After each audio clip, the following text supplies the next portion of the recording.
حضرت اسحاق علیہ السلام نے اپنی قوم میں دونوں طرح کے لوگ دیکھے، وہ بھی جن کے دل نرم ہو گئے اور وہ بھی جو ضد کے ساتھ اپنے بتوں سے چمٹے رہے، مگر انہوں نے سب کو ایک ہی نظر سے دیکھا، رحمت کی نظر سے، کیونکہ نبی کا دل اس چراغ کی طرح ہوتا ہے جو کبھی اپنا دروازہ بند نہیں کرتا، چاہے آنے والے کم ہی کیوں نہ ہوں۔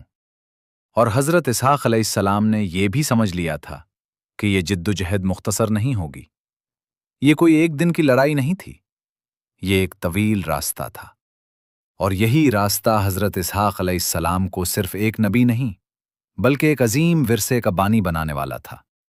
مگر اب اصل سوال شروع ہوتا ہے، وہ اپنی اولاد کی تربیت کیسے کریں گے، اور وہ نسل کیسے ایک مضبوط اور عظیم سلسلے میں بدل جائے گی؟ حضرت اسحاق علیہ السلام اب صرف ایک دائی نہیں رہے تھے، اب وہ ایک باپ تھے، اور یہی وہ لمحہ تھا جب ان کی زندگی کا سب سے اہم دور شروع ہوا، کیونکہ ایک قوم کو بدلنا مشکل ہے مگر ایک نسل کو سنوارنا اس سے کہیں زیادہ مشکل ہے۔